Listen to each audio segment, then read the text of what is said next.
প্রজন্ম সবার সাথে সম্পৃক্ত। একজন মুসলমানের জন্য যেমন তেমনি আমাদের দেশের অন্য ধর্মের সকল ভাই বোনদের জন্য।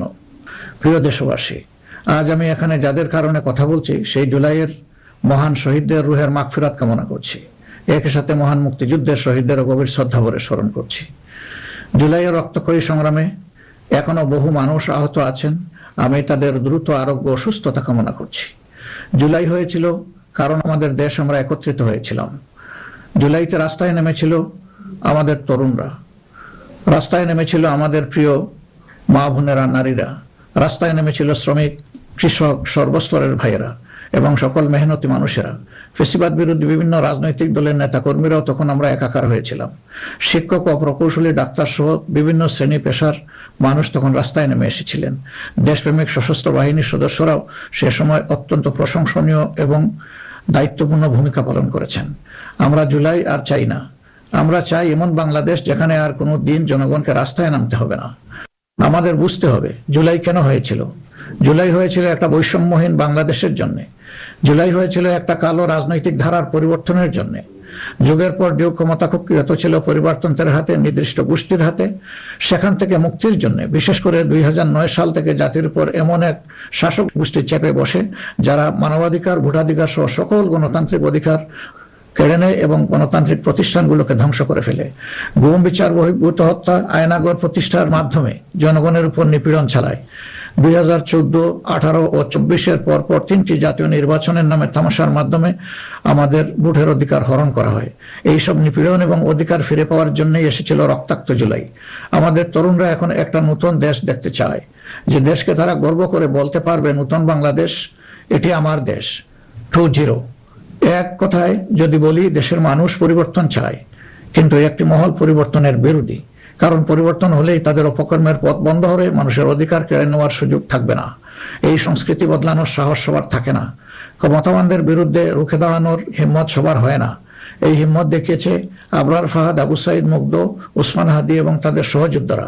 তাদের রক্তের শপথ নিয়ে নতুন প্রজন্মের লক্ষ লক্ষ সাহসী সন্তান আজ এই পরিবর্তনের জন্য প্রস্তুত। এই দেশ আমাদের সময়ের এই সাহসী সন্তানদের হাতেই তুলে দিতে চাই। কারণ বাংলাদেশের ভবিষ্যৎ এই তরুণরাই রচনা করবে। এই তরুণরা পরিশ্রমী, তরুণরা সাহসী, তারা মেধাবী। এই তরুণরা এই পরিবর্তনকে ভালোবাসে। তরুণরা নতুনকে আলিঙ্গন করে, সত্য বলতে দ্বিধাবোধ করে না, প্রযুক্তি বুঝে এবং সামনে এগিয়ে নিয়ে যেতে জানে। তারাই পারবে নতুন বাংলাদেশ গড়ে দিতে। আমরা তোমাদের হাত ধরতে চাই। জুলাইয়ের মতো কাঁধে কাঁধ মিলিয়ে দেশ গড়ার কাজে সঙ্গী হতে চাই। প্রচলিত ধারা বদলাতে চাই। দেশটা বিভেদ এবং বিভাজনের রাজনীতি থেকে মুক্ত করতে চাই। মানুষের জীবনে শান্তি ফিরে আসুক, এটি আমাদের প্রয়াস, এই আমাদের চাওয়া। সবাইকে নিয়ে ঐক্যের বাংলাদেশ গড়তে চাই। এমন বাংলাদেশ যেখানে কেবল পারিবারিক পরিচয়ে কেউ দেশের চালকের আসনে বসতে পারবে না। এমন বাংলাদেশ যেখানে রাষ্ট্র হবে সবার, সরকার হবে জনগণের। প্রিয় দেশবাসী, জনগণ চায় একটু নিরাপত্তা, সুশাসন আর ইনসাফ। তাই আগামীর বাংলাদেশকে এসব অঙ্গীকার এবং মূল্যবোধের আলোকে সাজাতে চাই। রাষ্ট্রের মৌলিক কিছু সংস্কারের লক্ষ্যে জুলাই বিপ্লব পরবর্তী সরকার কিছু পদক্ষেপ গ্রহণ করেছিল, কিন্তু তা সম্পূর্ণ বাস্তবায়িত হয়নি। এই বাস্তবায়ন সম্ভব হবে আগামীতে যে গণভোট, সেই গণভোটে আমরা যদি আমাদের মূল্যবান ভোট দিয়ে হা বলি, তাহলে সংস্কার প্রক্রিয়া তার পূর্ণতা পাবে ইনশাআল্লাহ। আমরা এই জন্যই জনগণকে বলবো যে গণভোটে হা বলুন এবং সংস্কারতে আলিঙ্গন করুন। আমাদের সন্তানদের স্বপ্ন পূরণে আপনিও গুরুত্বপূর্ণ অংশীদার হন। নতুন বাংলাদেশের আকাঙ্ক্ষার আলোকে আমাদের পরিকল্পনা, কর্মসূচি, অঙ্গীকার আপনাদের নিকট স্পষ্ট করার চেষ্টা করেছি। বাংলাদেশে আমরাই প্রথম পলিসি সামিটের মাধ্যমে রাষ্ট্র পরিচালনার নীতি কৌশল জনগণের সামনে তুলে ধরেছি। আমাদের নির্বাচনী ইশতেহারে এর প্রতিফলন রয়েছে। এই প্রক্রিয়ায় অনেকেই আমাদেরকে সহযোগিতা করেছেন, তাদের প্রতি আমরা কৃতজ্ঞ। এছাড়াও আমরা সমাজের বিভিন্ন শ্রেণী পেশার মানুষের সাথে কথা বলেছি, বসেছি এবং তাদের মূল্যবান মতামত, পরামর্শ আমরা গ্রহণ করেছি। আমরা সুযোগ পেলে মহান আল্লাহর ইচ্ছায়, জনগণের ভালোবাসায় সরকার গঠন করলে প্রথম দিনে ফজরের নামাজ পড়েই আমরা আমাদের পরিকল্পনা বাস্তবায়ন শুরু করব ইনশাআল্লাহ। প্রিয় দেশবাসী, আমাদের শাসক শ্রেণী সরকারি পদে নির্বাচিত হওয়ার পর নিজেদেরকে দেশের মালিক গণ্য করেছে। ফলে রাষ্ট্রীয় সম্পদ, পদ, পদবি, নীতি, প্রতিষ্ঠান সবকিছু ব্যক্তিগত ও দলীয় স্বার্থ হাসিলের উপায় হিসাবে অন্যায়ভাবে ব্যবহার করা হয়েছে। এর ফলে চুরি ও দুর্নীতি, স্বজনপ্রীতির মাধ্যমে প্রতারিত করে জনগণের সম্পদ লুণ্ঠন করা হয়েছে। উন্নয়ন প্রকল্প ব্যক্তিগত দলীয় লুণ্ঠনের সিঁড়ি হিসাবে ব্যবহৃত হয়েছে। এই ব্যবস্থার অবসান ঘটানোই আমাদের প্রধান লক্ষ্য। আলহামদুলিল্লাহ, অতীতে জামাতে ইসলামী থেকে যারা জনপ্রতিনিধি হিসেবে সংসদ সরকার ও স্থানীয় সরকারের দায়িত্ব পালন করেছেন, তারা কেউই দুর্নীতির দায়ে অভিযুক্ত হননি। তারা দক্ষতার সাথে দায়িত্ব পালন করেছেন। আপনারা দেশের মানুষ তারই সাক্ষী। প্রিয় দেশবাসী, আগামী জাতীয় সংসদ নির্বাচন জাতিকে একটি নতুন স্বপ্নের দিকে নিয়ে যাওয়ার এক মহা সুযোগ হিসাবে এসেছে।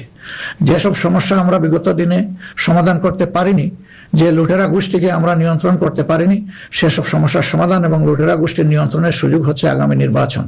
তাই জনগণকে ঠিক করতে হবে, আমরা আমাদের নিজেদের জন্য, আমাদের তরুণ প্রজন্মের জন্য, আমাদের নারীদের জন্য, বয়স্ক মানুষের জন্য, প্রান্তিক জনপদের জন্য, শ্রমিকের জন্য, উদ্যোক্তাদের জন্য কোন বাংলাদেশ চাই। আমাদেরকে প্রশ্ন করতে হবে, আমরা কি সমাজে শৃঙ্খলা প্রতিষ্ঠা করতে চাই? আমরা কি নিয়ম নীতি শান্তির রাষ্ট্র প্রতিষ্ঠা করতে চাই? আমরা কি উন্নত দেশ হতে চাই? আমরা কি শোষণ, জুলুম, দুর্নীতি, চাঁদাবাজ মুক্ত রাষ্ট্র চাই? আমাদেরকে ভাবতে হবে, আমরা কি রাষ্ট্রীয় প্রতিষ্ঠানকে জবাবদিহিতার আওতায় আনতে চাই? যোগ্যতা ও সততাকে সরকারি পদের জন্য মৌলিক শর্ত করতে চাই? আমরা কি আমাদের জাতীয় সক্ষমতা ও সৃজনশীলতা বৃদ্ধি করতে চাই? এসব বিষয়ে যদি আমরা ইতিবাচক পরিবর্তন দেখতে চাই, তাহলে আমাদেরকে আগামী নির্বাচন নিয়ে নৈতিকভাবে ভাবতে হবে। রাজনৈতিকতার ফুলঝুরির বাইরে এসে বাস্তবতার আলোকে সৎ ও দক্ষ নিষ্ঠাবান নেতৃত্ব প্রতিষ্ঠা করতে হবে। প্রিয় ভাই ও বোনেরা, আমরা আমাদের নির্বাচনী ইশতেহারে বলেছি যে আমাদের স্বপ্নের বাংলাদেশ তৈরির জন্য 5টি বিষয়ে হ্যাঁ এবং 5টি বিষয়ে না বলতে হবে। সততা, ঐক্য, ইনসাফ, দক্ষতা ও কর্মসংস্থানকে আমরা হ্যাঁ বলতে বলেছি, কারণ এসব মৌলিক শর্ত ছাড়া বৈষম্যহীন, উন্নত, নৈতিক, মানসম্পন্ন বাংলাদেশ প্রতিষ্ঠা সম্ভব নয়। পাশাপাশি দুর্নীতি, ফ্যাসিবাদ, আধিপত্যবাদ, বেকারত্ব, চাঁদাবাজিকে স্পষ্ট না করতে বলেছি।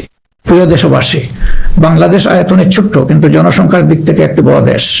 এই জনসংখ্যাকে অনেকে সমস্যা হিসেবে বিবেচনা করলেও আমরা মনে করি এটি আল্লাহর নিয়ামত এবং এক বড় সম্পদ। তাই আমাদের জনসংখ্যাকে জনশক্তিতে রূপান্তর করতে হলে নীতি এবং নৈতিকতা ভিত্তিক রাজনীতির বিকল্প নেই। সমাজে নীতি, নৈতিকতা, শৃঙ্খলা, জবাবদিহিতা প্রতিষ্ঠা করা ছাড়া কোনো জাতি এগোতে পারেনি, আমাদের পক্ষে অসম্ভব না। যে সমাজে নারীর মর্যাদা রক্ষা করতে পারে না, সেই সমাজ কখনো সমৃদ্ধ হতে পারে না। আমরা ক্ষমতায় এলে নারীরা কেবল ঘরের ভেতরে নয়, সমাজের মূলধারার নেতৃত্বে থাকবেন সগৌরবে। কর্পোরেট জগৎ থেকে রাজনীতি, সবখানে তাদের মেধার মূল্যায়ন হবে কোনো বৈষম্য ছাড়াই। আমরা এমন এক দেশ গড়ার প্রতিশ্রুতি দিচ্ছি যেখানে কোনো মা, বোনকে, মেয়েকে নিরাপত্তাহীনতায় ভুগতে হবে না। আপনাদের অধিকার রক্ষার লড়াইয়ে আমাদের সঙ্গে হন। একটি উন্নত ও আধুনিক দেশ গড়ার কারিগর হিসাবে আমাদের নির্বাচিত করুন। প্রিয় দেশবাসী, আমরা মনে করি সমাজে ন্যায় বিচার ও ইনসাফ প্রতিষ্ঠা করতে হলে সকলকে মর্যাদা দিতে হবে এবং সকলের মানবাধিকার সুরক্ষা করতে হবে। সকল পরিচয় নির্বিশেষে আমরা অঙ্গীকার ব্যক্ত করছি যে একটি মানবিক উন্নত দেশ গড়ার জন্য দলমত নির্বিশেষে সকলের মান, ইজ্জত, অধিকারের সুরক্ষা দিব ইনশাআল্লাহ।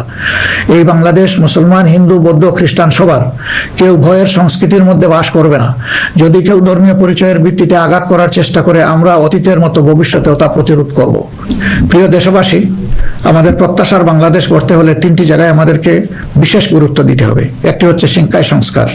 শিক্ষা হতে হবে নৈতিকতা ভিত্তিক এবং সেটা হতে হবে টেক বেসড। এখনকার দুনিয়া সারাই প্রযুক্তি ভিত্তিক শিক্ষার উপর নির্ভরশীল। আমরা সেই শিক্ষা থেকে বঞ্চিত। আমাদের সন্তানদের হাতকে আমরা দক্ষ কারিগরের হাত হিসেবে গড়ে তুলতে চাই এবং তাদের হাতে হাতে আমরা কাজ দিতে চাই। আমরা কোনো বেকার ভাতা তাদেরকে তুলে দিতে চাই না। দ্বিতীয় জায়গাটা হচ্ছে বিচারাঙ্গন। ন্যায় বিচার সমাজের প্রতিষ্ঠা হলেই কেবল আমরা আমাদের প্রত্যাশার বাংলাদেশ গড়তে পারবো। অন্যথায় দুঃশাসন এবং দুর্নীতির কণ্ঠ রোধ করা মোটেই সম্ভব হবে না। অতএব বিচার বিভাগকে আমূল ঢেলে সাজাতে হবে। সেখানে অবশ্যই সৎ, দক্ষ এবং কমিটেড যে সমস্ত লোকেরা আছেন তাদেরকে বিচারের আসনে বসাতে হবে। তৃতীয় জায়গাটা হচ্ছে আমাদের অর্থনীতি। এই ভঙ্গুর অর্থনীতি নিয়ে দেশকে আগানো সম্ভব নয়। সুতরাং অর্থনীতিতে ব্যাপক সংস্কার সাধন করতে হবে। বিশেষ করে ব্যাংকিং সেক্টর এবং অপ্রাতিষ্ঠানিক যে সমস্ত খাত রয়েছে সেই জায়গাগুলোতেও আমাদেরকে প্রাতিষ্ঠানিক ও অপ্রাতিষ্ঠানিক খাতে আমাদেরকে হাত দিতে হবে। আমাদের ব্যবসাকে করতে হবে বিনিয়োগ বান্ধব। বিনিয়োগ বান্ধব হলেই দেশে